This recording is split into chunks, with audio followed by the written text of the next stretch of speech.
All right, so today is Monday, June 8th, 2020, and we are having the Administrative Public Works Committee meeting. We have a quorum here. I'm going to start with A1, which is approval of City Council payroll and bills list. Council recommends approval of this bills list for May 11, 2020 through May 24, 2020 in the amount of $2,471,000. Are you talking, Robbie? I can't hear you, Robbie. Oh, okay, sorry. $2,471,824.96. And the bills list dated June 9, 2020 in the amount of $6,547,120.34 for action. I'm just going to go through the consent agenda. Let me know if you want to pull something off. Or actually, let's do that one because that's for action. The next one's for discussion. Can I get a second for that one? Yes, move approval. Second. Thank you. So that's moved and seconded. A2 is an item for action. It's City of Evanston Emergency Food Pantry Update. Staff recommend council accept and place on file the food pantry operations update. Someone can, I'll move that for approval. Someone can second. We have the staff here to give us some information. Second. Thank you. Ms. Perkins, are you there? Yes, I'm here. Good evening. We can't see you. How are you? We're fine, but your camera's off. If you Let me see. I had it started, then it was stopped. All right, there you are. Thank you. Good evening. My name is Indira Perkins, Human Services Manager. I provided a report to members of the council on some updated information that we have regarding our current emergency food pantry operations. So I am here to answer any questions that there may be. I have a question. All right, Alderman Rainey. Indira, thank you so much. The report was tremendous, and I hope we can give it to the rest of the community. I'm wondering, is there any way that we can do, and I probably not exact, but some kind of a racial breakdown, demographics? So currently we're not capturing any of the racial demographics. Right now, the only information that we're capturing are by ward, household size. We didn't do any racial demographics. That may be something that we can do in the future, but for now, we're not capturing any racial demographic information. Why are you not? Because you're counting children and adults, things like that. Are you capturing senior citizens? I'm talking about just by visual. Yes. So visually, most of our seniors, they get their food boxes delivered. Mm-hmm. So we work with Audrey Thompson to identify individuals who aren't able to get out of the house. And so we make sure that we have boxes of food delivered to them on a weekly basis. We are seeing a large number of the Latino population come through the pantry. I work outside and I also work the walk up. So we are seeing a large number of our Latino community come through the pantry. But I would say that it's all demographics that come through. But there has been an increase in the Latino population. But the way you're getting the numbers that you're giving us is you're counting people by visually counting them, right? So when they pull up, we try and have a conversation with them to try and engage. It's very quick. So we just ask them to verify their address. We ask them what ward, if they know, do they live in, and then we ask them their household size. Right. Well, I'm just asking if there's any way you could add your observation of apparent race. I think that would be helpful. Okay, we can do that. Thank you. You're welcome.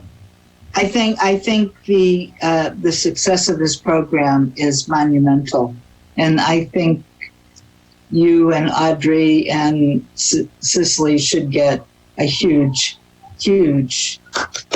clap. It's amazing. I've watched it from afar. It's amazing. Thank you very much. And when you see the numbers, it's more amazing than what a person would observe from the curb. Thank you. And the appreciation that I've gotten from people who say, "Oh my God, I can't believe I'm getting this. Thank you very much." I certainly do tell them how they're getting it from all of you who are doing the work. So thank you. And from the youth guys who are doing the work.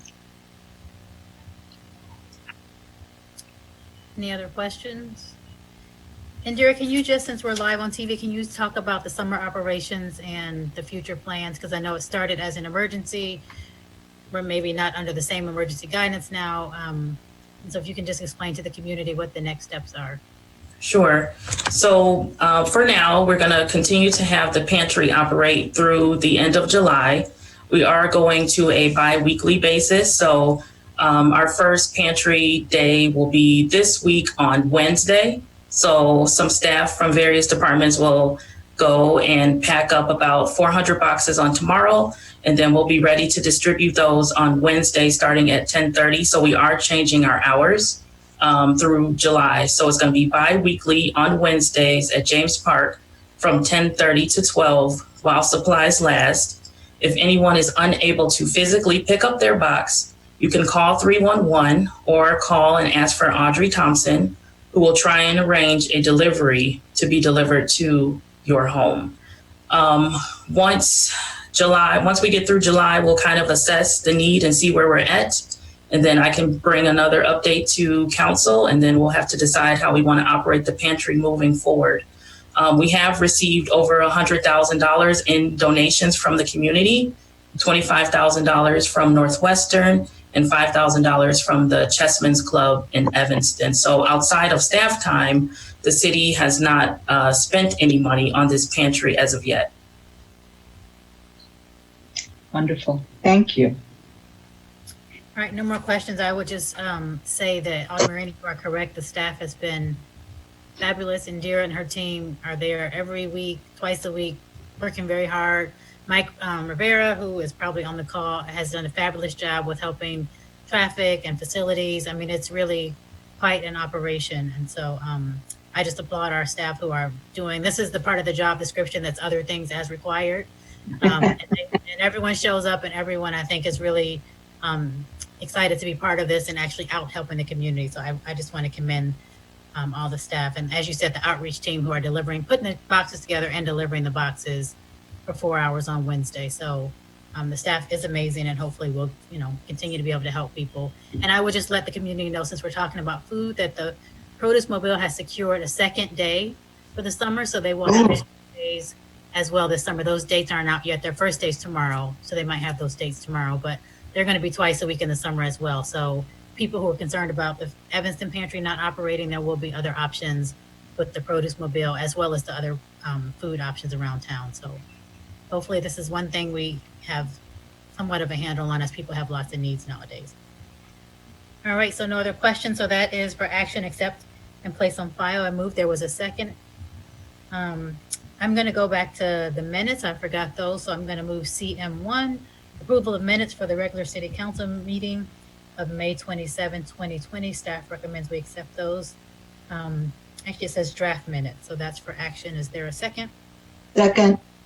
Thank you. All right, A3 is the approval of authorization to execute a payment for the month of April to Evanston Township High School for providing food services to assist those affected by school closures due to COVID-19. Staff recommending council authorize city manager to make a payment of $193,170 to Evanston Township High School for food that was provided for those affected by COVID-19. This is for action. Move approval. Second. A4, I have some questions about, so I will move that one off the consent agenda. Is that okay for you guys? A5 is the approval of contract award with Corello Engineers Incorporated for hydraulic modeling services. Staff recommends council authorize city manager to execute this agreement with Corello Engineers, not to exceed an amount of $50,000 per year for the next 3 years, with the option to extend. Funding is provided by the Water Fund, which has an approved 2020 budget of $160,000. This is for action. Move approval. Second. A6 is the approval of contract award with Schroeder and Schroeder Inc. for the Special Assessment Alley Project. Staff recommends we execute this agreement for the Special Assessment Alley Project in the amount of $479,044.50. Funding is provided by Capital Improvement Fund 2020 General Obligation Bond in the amount of $239,522.25, and from the Special Assessment Fund with the amount of $239,522.25 for action. Hello? Yes, I'm sorry, Ann, I didn't see you. Second, I just want to make a comment. I don't want to change it. I thought it was very interesting that Schroeder and Schroeder's bid for the green or more porous alley was cheaper than for the traditional alley. I don't understand. I don't know if they mixed it up or if this is a whole new thing for Schroeder and Schroeder. But I thought that was very interesting. So I certainly support the green alley here. All right, so you're seconding, thank you. Yeah. A7, I'm going to take off because I have some questions about that one as well. Oh, yes. Yes. Definitely. A8 is the approval of entrepreneurship emergency assistance grants. Economic development staff recommend council approval of financial assistance to the entrepreneurial support program in the following applicants. We have Horizon Photography, Career Catalyst, Carrie Brown, licensed massage therapist, SLC Salon, Black Anita, Illinois Allergy and Asthma Specialist, Good to Go Jamaican Restaurant, Vietnam Nam, Avengers Music Group, and Lin May Studios. This request totals $22,212.87. This is for action. Second. All right. A9 is approval of change order number 1 with Smith Group for the Shoreline Condition Assessment Engineering Services Agreement. Staff's recommending we approve this contract in the amount of $26,000. The change order will increase the total contract amount to $74,500. Oh, excuse me, from $74,500 to $100,500. This funding is coming from Capital Improvement Fund 2020 for action. Second. And A10 is going to come off the agenda, please. A11, It is. you want, No, that's fine. A11 is resolution 49-R-20 extending. That one, Okay, A11 is off. A12, resolution 51-R-20 authorizing city manager to enter into a contract to reconstruct the Fleetwood Jourdain gym floor without utilizing a public bidding process. Staff is recommending we execute the agreement with Bodella Inc., doing business as Central Drug. Alderman Fleming, could you also remove that one? All right, that one's off as well. And then, well, I've got you on A13. Could we make that for introduction and action? I have not heard of any opposition. Does anybody oppose that? No. Let's get it out of the way. I think, do we have to vote on introduction and action? I know that's been, No, just say you're going to move to suspend the rules. all right, A13, ordinance 56-0-20, amending city code section 10-11-5D, section 5D, four-way stop to include four-way stops at Hastings Avenue and Colfax. Alderman Sufferton is requesting suspension of the rules for introduction and action tonight. Is there a second? Second. All right, and A14 is ordinance 55-0-20, amending the amusement tax. Staff recommends council adoption of ordinance. Actually, I'm taking this one off. I'm voting no. All right, so that was consent agenda. Everything has been moved and seconded. All those in favor, please say aye. Aye. Any opposed? Madam Chair, Yes. you need to take a vote on the suspension of the rules for introduction and action for 813. Oh, see, I thought I did something wrong. Okay. Well, point of order. I think that we can vote on it for introduction and then take it off the consent agenda when it comes to the council, where we would then vote on suspending the rules and move for introduction or action. That's correct. It just takes a whole bunch of putting it on, taking off, da-da-da-da-da. So if we can leave it on here and then take it off there for suspension of the rules and Do I need to change my language for this process just for introduction? I think right now it's just still for introduction, unless you were trying to suspend the rules in committee to do it for introduction and action. But Alderman Rainey is correct, so you can just leave it as is and leave it on the consent agenda. All right, so I'm good for right now. Yep. Okay. So we have moved the consent agenda. I'm going to go back now to A7. Sorry, all these papers. A7 is the approval for funding for demolition of a vacant structurally unsafe building at 2012 Maple. The cost for demolition is $40,300, which includes disconnection of water and sewer, demolition of structure, and cleanup. And the cost is paid by grants provided by Abandoned Residential Property Municipal Relief Grant from the Illinois Housing Development Authority. This is for action. You have a second? Second.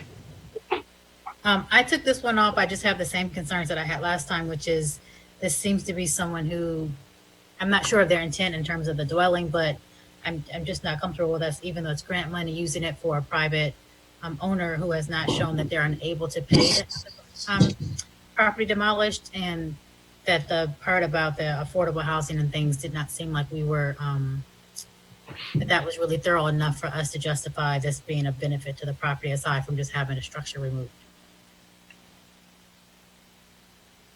So Gary Curtis, do you have, I see you there. Do you have any more information to add from last week? I think there were several questions last week.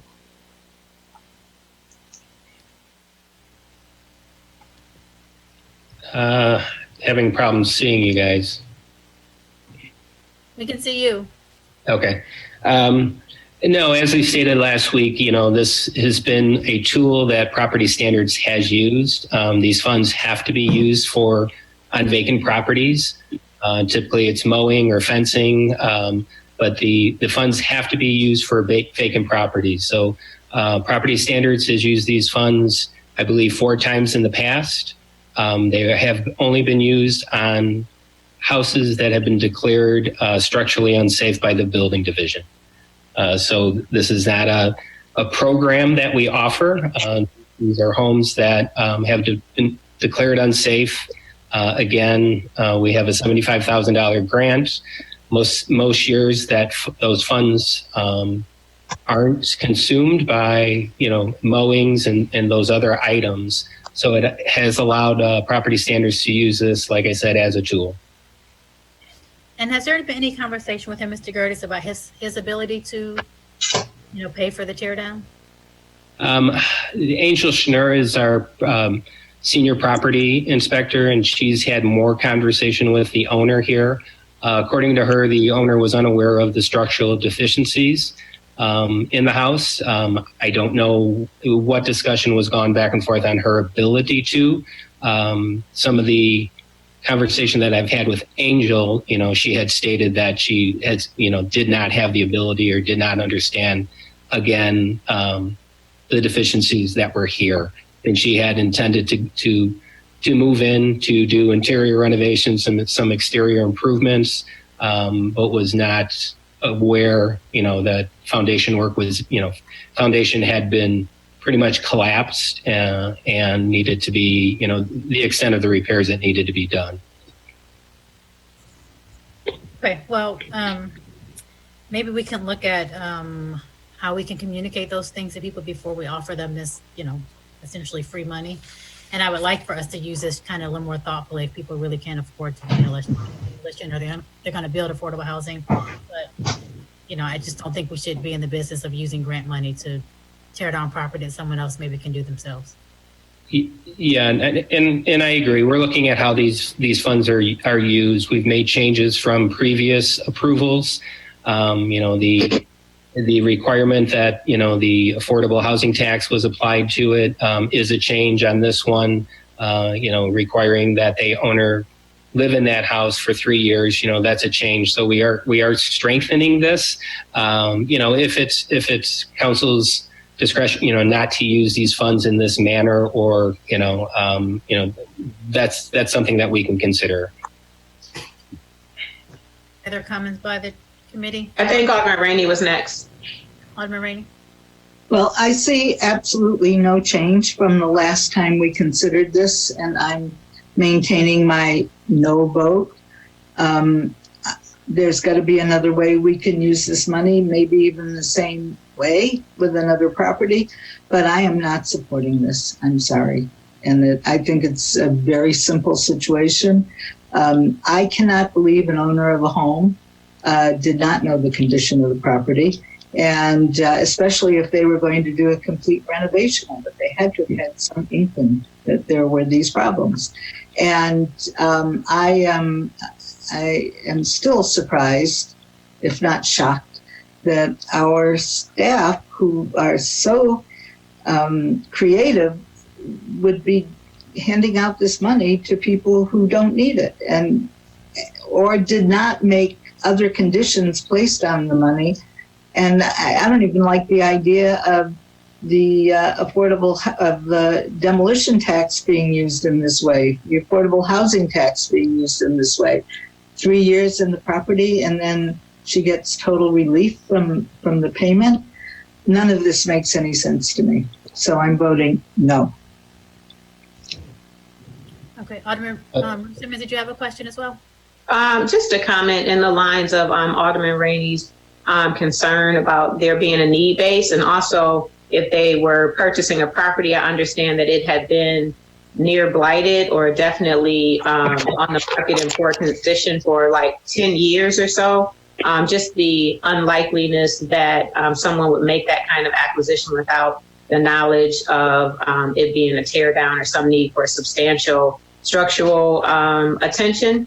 And also just to staff, if we have a fund, we have a lot going on, but anytime we have a budget that is looking to expire that has a specific use, especially that could serve, neighborhoods that have problems with neglected properties, we would expect to be informed so that we can give you direction on what properties might need attention and what property owners could use the support. So this is a difficult one because on the last discussion, and again, to that point, I haven't heard from staff, there haven't been any new updates from the last discussion.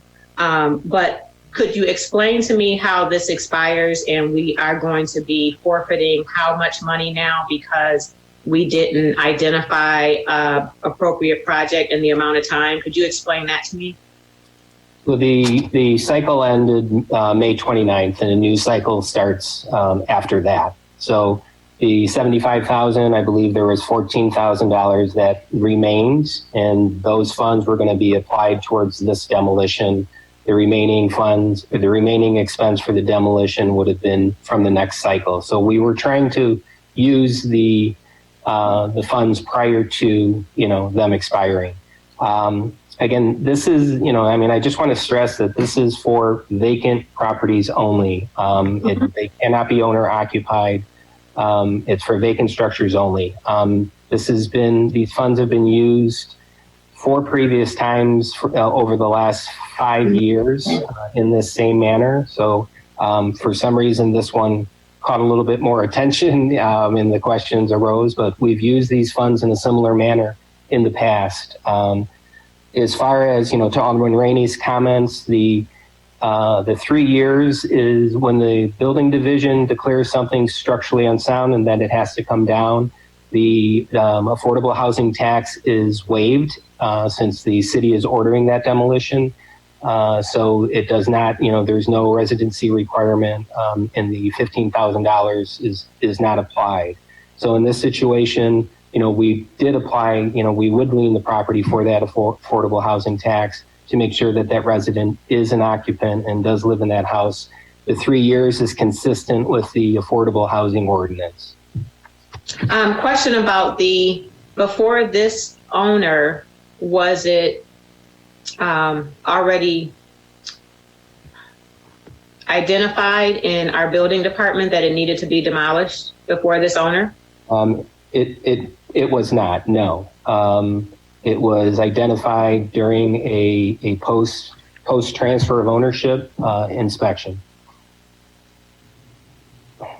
And so at this point, we have already forfeited the $14,000. So the ask is for this additional balance between the $40,000 and the $14,000 in this new calendar budget.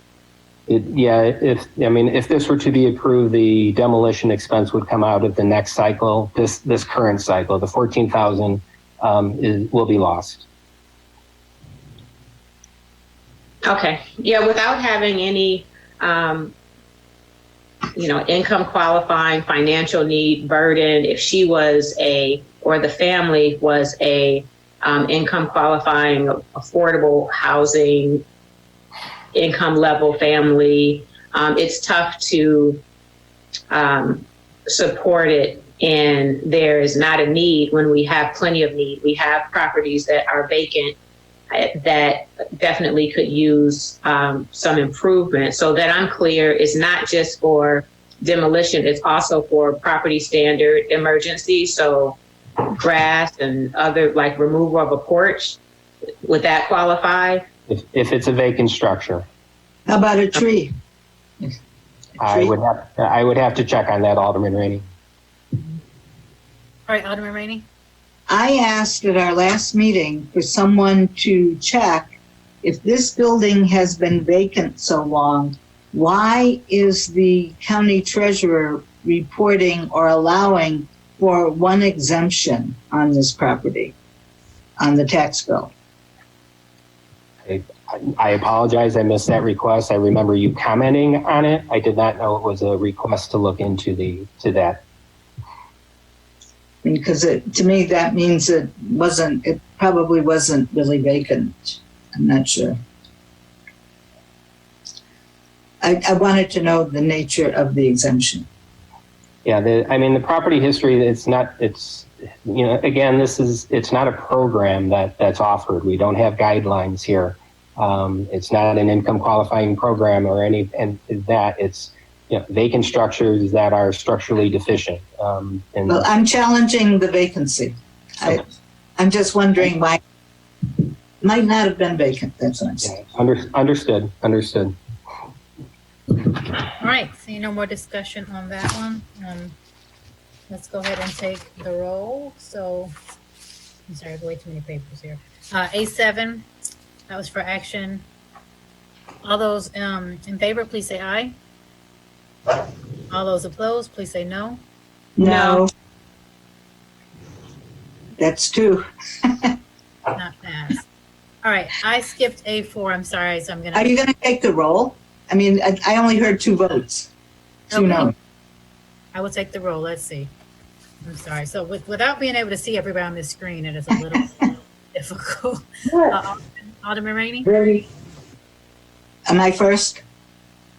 Yes, because you're the first one. No. Alderman Ruth Simmons? No. Alderman Suffredin? No. And that's it, right? Me.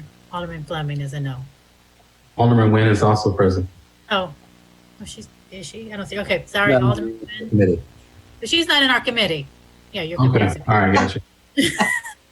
This bingo screen is a little bit challenging. Yeah. All right, the A4, since I skipped that, one's approval of contract award with Civil Tech Engineer Incorporating for the Church Street pedestrian and bike improvements. Staff has recommend the city manager authorize this contract in the amount of $293,650.41. Funding is coming from Geo Bond Fund. This is for action. Have a second? Move for approval. Yeah. Okay. All right, I have just a quick question for staff about this one. I definitely support that we need to get some better bike lanes and pedestrian bridges. I guess my question is, I know that this is just to kind of get all of our surveying done and everything in order, but do we anticipate having funding to get the project done? And I realize that you don't have a crystal glass here, but it seems like a lot of money to do a lot of preparation if we are not going to move forward. Hello, Alderman. This is Laura Biggs. I'm the city engineer. We do anticipate it's a good candidate for funding, but we were not planning on moving forward with it. Oh, you went mute, Laura. Oh, I'm sorry. That's okay. Can you hear me now? Yes. Okay. We think this project is a really good candidate for certain types of funding. However, we are unlikely to get funding from those sources without having this report complete. We are not at this time proposing that we would move forward without getting additional funding from the outside. All right, and if we get this report complete, how long is it valid for us to use funding? So if we don't get the funding for next year, can we use the same report for several years to apply? Oh yes, usually at least 3 years. Okay, and is there any piece of this work that can be done in-house as we just look at our budget deficit?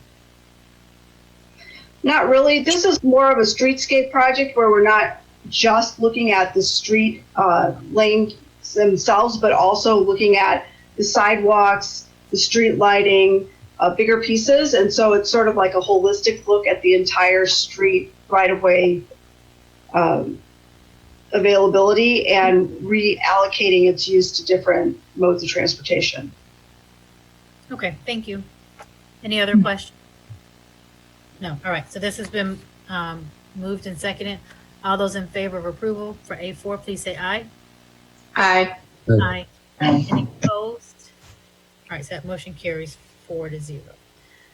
All right, so our next one here is A10, Resolution 48-4-20, terminating limits on third-party food delivery services fees on July 13, 2020. Staff recommends adoption of this resolution, terminating limits on third-party delivery service fees on July 2020. This July 13, 2020. This is for action. Second. All right, so I took this one off. I just wanted to get a little more information to see if we can extend this. I know that we're, moving into we're in phase 3 and hopefully moving into, phase 4 and such. But I think that we still have a lot of people who are not necessarily feeling comfortable going, out in restaurants that are not open for full business yet. And so I think limiting this will allow some more people to actually support local business and, try to somewhat return to some normalcy here. Do we have a staff here? Alderman Bruce Simmons has a question as well. Well, I just want to support Alderman Fleming's request if we can extend it, because even those that are comfortable with us having patio dining exclusively, there's still considerable limitations on dining out, and the comfort level is just not there from those that I'm polling being ready to eat out in establishments. So, as the author of the memo from the law department, the date that was chosen was because the date was chosen because the current resolution is set to expire today at this city council meeting, and so it's set to extend past what we anticipate to be the next date for the state of emergency. If you want a new date, I would suggest going ahead and passing this one, and then we can take it back and then maybe bring it back on the 22nd for a different date, or the next time you guys meet for this particular committee and bring an extended date. But this date is to extend it into July because the previous resolution expires today. Alderman Rainey? Do we have the authority, or does the mayor have the authority to make these rulings without extending the emergency orders? That would require an ordinance setting a cap in general. Because I think it might be hard for people to plan if we don't give them more than a day to know about it.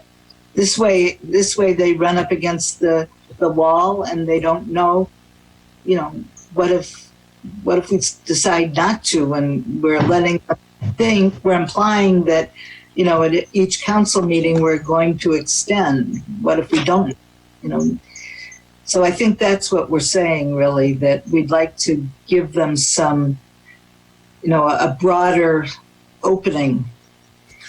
So the limits on the third-party food delivery service fees tracks along with other municipalities in terms of how they've been managing it, and we're only right now sort of doing it during the declaration of an emergency situation.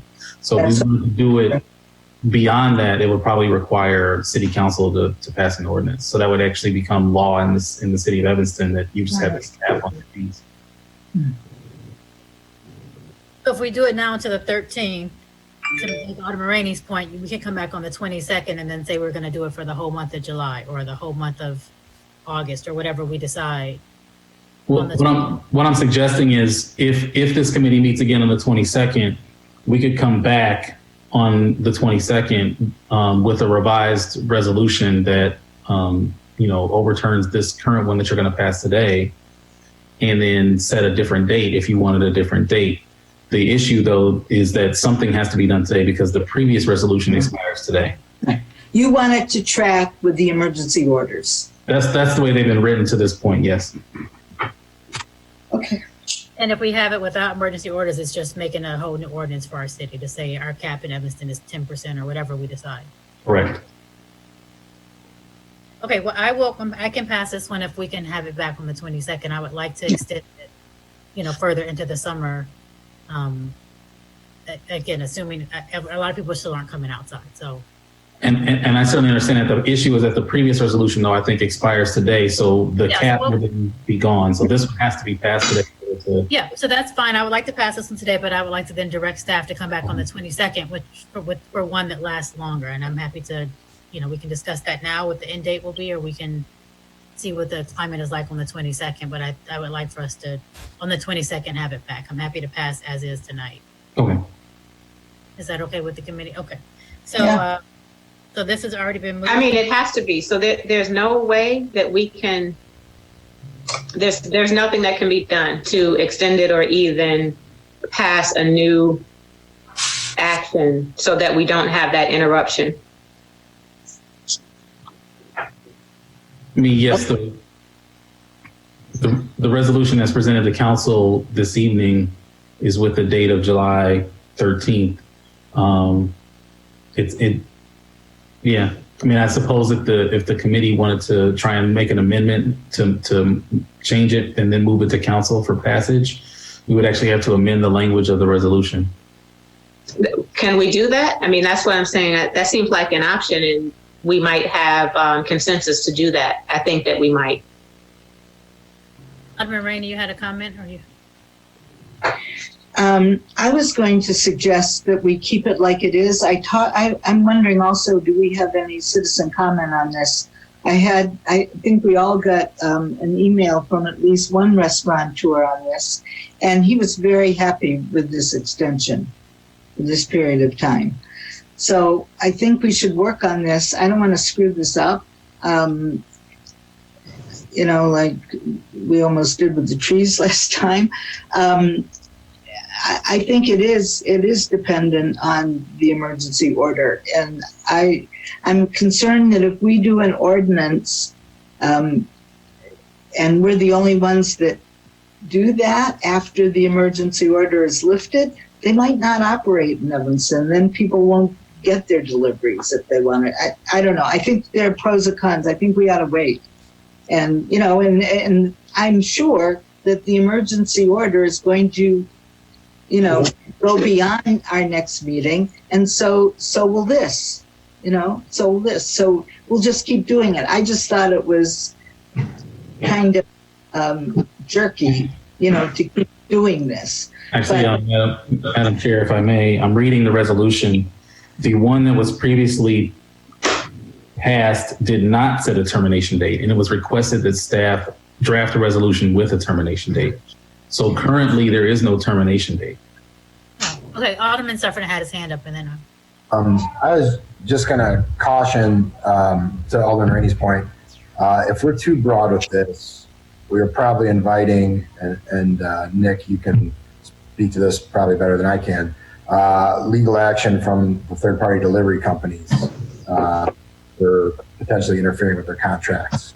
So I want us to remember the reason we did this in the first place, and be very measured and careful. And I think the best course may be to allow this to track with the emergency order until we come up with a more permanent solution. Because it's Alderman Rainey's point, these third-party delivery companies could say, for example, Evanston restaurants won't get any exposure outside of Evanston. There are things that they can do that would defeat our intended purpose, which was to help our restaurants get through this economic and health crisis.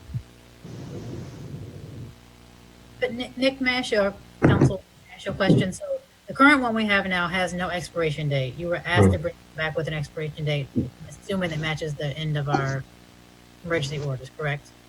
Yes. Okay.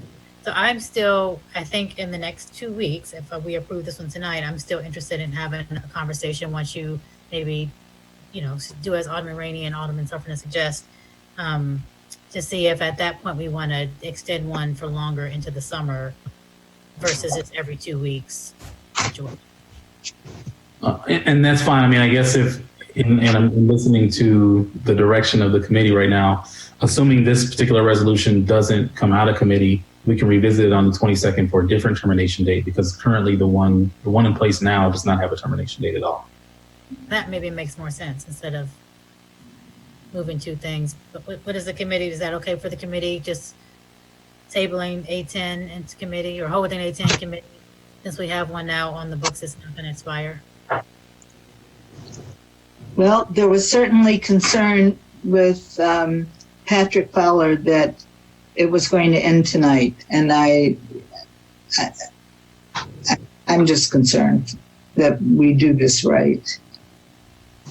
Right, but Mr. Fowler didn't want it to end tonight, right? He liked that. No, he did not. He did not. Yeah. So Mr. Cummings is saying the one we have on file now, if we do nothing, remains in effect. That's correct. There's no termination. I understand what he's saying. But am I hearing that there's concern about how there might be retaliation or some sort of a limitation of services from the food delivery services in our city? Like, is that the concern that I'm hearing? Because we all want to support the restaurant community in getting more business. But I definitely want to be careful that they aren't left out of the app when, food delivery options are searched. So I guess I'm looking for legal direction. And Tom, if you could bring some clarity to this also on how we work towards our goal of supporting our local restaurants. Alderman. Thank you. Well, I'll defer to Mr. Cummings on the legal aspect, but the concern is that, and I don't want to use the term retaliatory, but the third-party delivery companies do have the power to limit the geographic range of restaurants, or they sell products at various tiers of marketing. There's a lot of things that could happen, and these are fundamentally contracts between the third-party delivery companies and the restaurants. When we originally put this in, our justification was that we were in an economic emergency and that there was no other way for restaurants to serve customers because they were not open for outdoor seating or in-person dining. If we're too expansive, which we have a right to do as a home rule community, we can do whatever we want in terms of making ordinances, but we could have an unintended consequence of making things more difficult for restaurants as we move forward in the company. So that's the thing I want to really be careful with. And although I'm not crazy about increasing the duration of the declared state of emergency, the two track together, that's probably the most helpful thing for restaurants.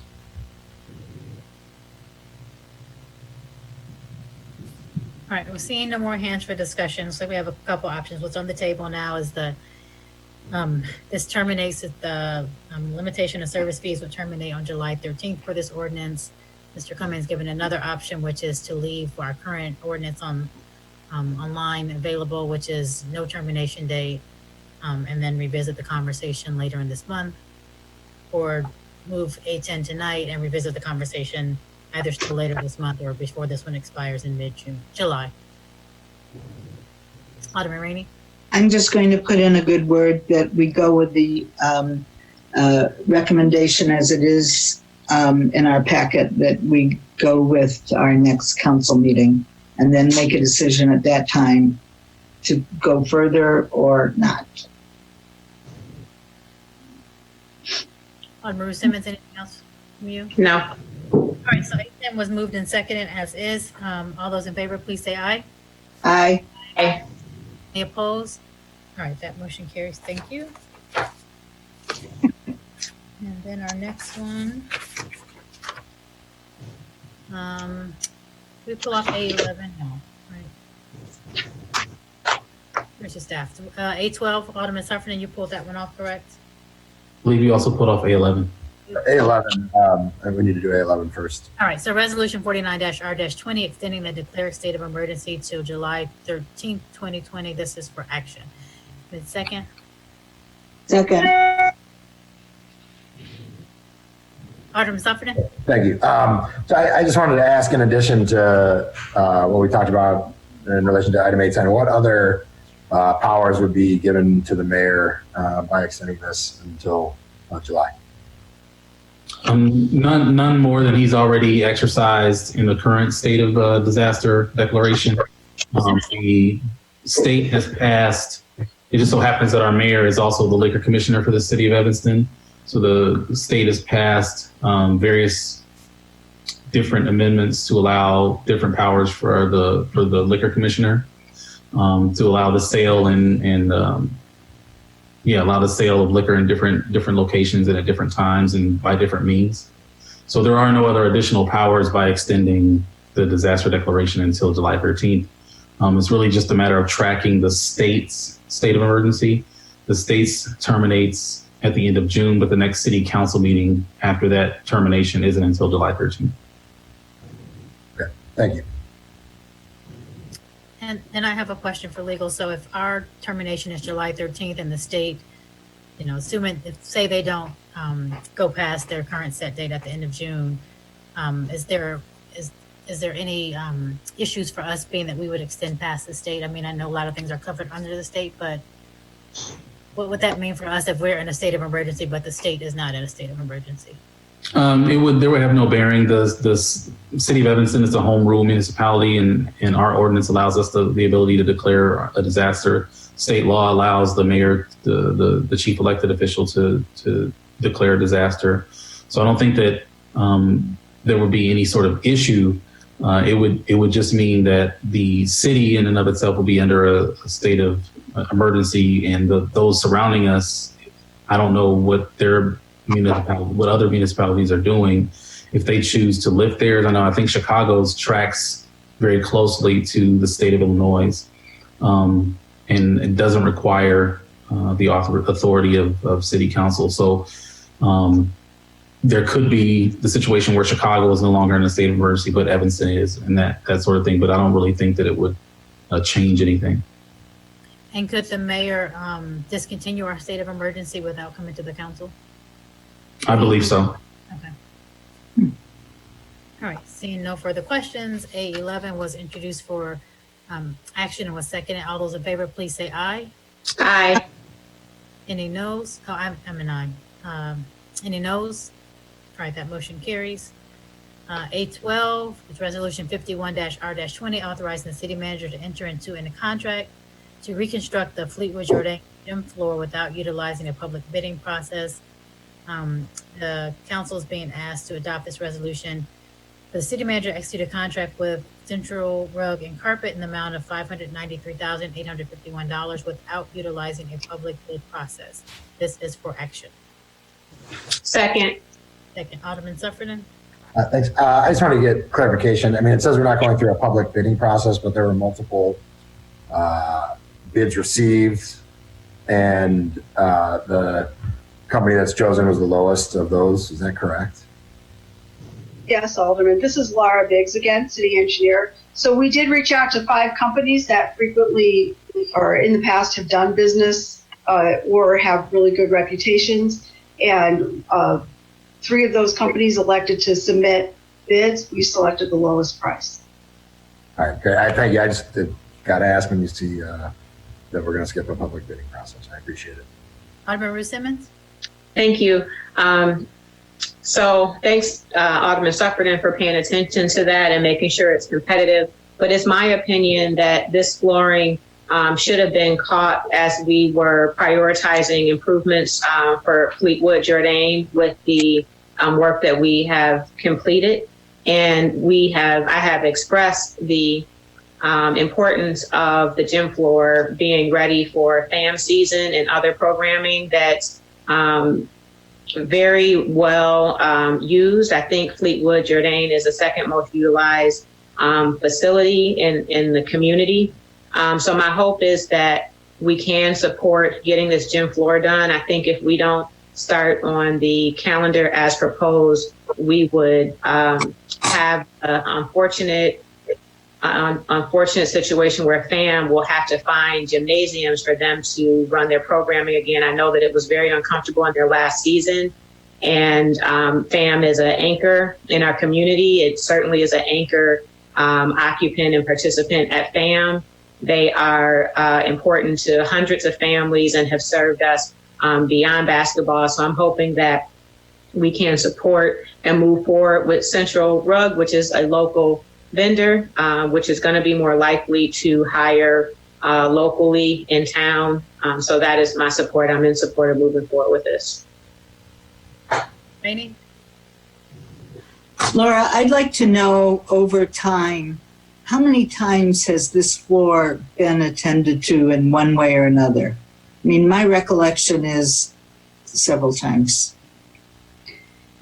This floor has kind of a history of having issues over the last couple of decades. In recent years, it hasn't until all of a sudden it had a lot of issues. We've done a lot of different things to try to eliminate all the sources of water that we can. I'm not familiar with the details of the history just because that happened prior to my being involved. But I know that as we looked at solving the problems this time, anecdotally, the staff at Fleetwood Jourdain and in the Parks and Rec Department mentioned several times that this has been a long-standing problem. Well, it's my hope, and I read as carefully as I can. I'm not an engineer, but you are. I read as carefully as my mind could understand. It appears as though we're going to dig this up and get to the quote unquote bottom of it, because there's no point in not doing that. This is really serious because we can just not afford to do this even every 5 years or even every 10 years. The cause of the problem has to be solved. And, you know, I understand that gym floors have to be maintained in a very fine, you know, professional way. But there's no point in doing that if the cause of this water isn't resolved. And so I'm hoping if we have to excavate completely, we need to do that. It's just a disaster. So even if we can't get it open by September, we have to do the right thing. And Alderman Simmons, I hope you'll be patient so that we can do it right with the best people we can find. Well, my hope is that they've made that choice. That it looks right. like. Right. So it looks like that, and I wouldn't expect you to not fully address the issue. Again, I think it should have been prioritized, and I hope that we can move forward with it now. And of course, if it's not ready in time for, you know, the seasons, and that's something that we have to deal with. But if there's any way for us to meet that goal, I would like us to be intentional, at least about trying to do so. Yeah. I know where there's another basketball court these days. Laura, I have one more question just in terms of the water, because I think it's maybe almost a year ago, I can't remember, that we first approved this and thought it was going to be better. So the people who are doing the water work, and I can't remember if it is Central or if we've had someone else do that, do we have any kind of guarantee on that issue? I mean, as much as they can guarantee that the underlying issue is repaired before, you know, the floor is put on? So the current design, we are actually digging down to the base, through the sub base, excavating everything, putting back a better sub base and 2 vapor barriers, which should eliminate any water coming up from below. We've eliminated the other possible sources of water as much as we possibly can. So the sub base does come with a warranty. However, it's just in remediating what was really a very odd sub base design to begin with, that we hope is that is the goal in solving the water problem. Okay. All right, seeing no further questions, this is item A12 has moved for action, and excuse me, has moved and seconded. And all those in favor, please say aye. Aye. Any opposed? Alderman Sufferman, you're on mute if you. I love this idea. All right, then 814 was our last one, ordinance 55-0-20, amending the amusement tax. Staff recommends council adopt this ordinance, amending the amusement tax to include online streaming services and increase the amusement tax to venues with capacity over 1,500 audience members. This is for action. Wait, is that an ordinance? Yes. Isn't that on the council agenda? Oh, is it? Oh, you might be right. It was for action, yeah, so maybe. Legal counsel, is it on for the council agenda? Which one? I'm sorry. 814. I don't have an A14 on the administration public works. Okay, sorry. Thank you, Alderman Rainey. All right, so then I believe that concludes then the Administration Public Works Committee. Chair, Okay. did you review the minutes? A14, I did come back to the minutes. Yep. Thank you. Mr. Desai, were you asking something? isn't it the A14 is the amusement tax? Yes, but that is not for the full council. It's not on the, Right, for the council, right? Sorry, I made a mistake there. All right, so I'm going to move for adjournment. Second. All those in favor? Aye.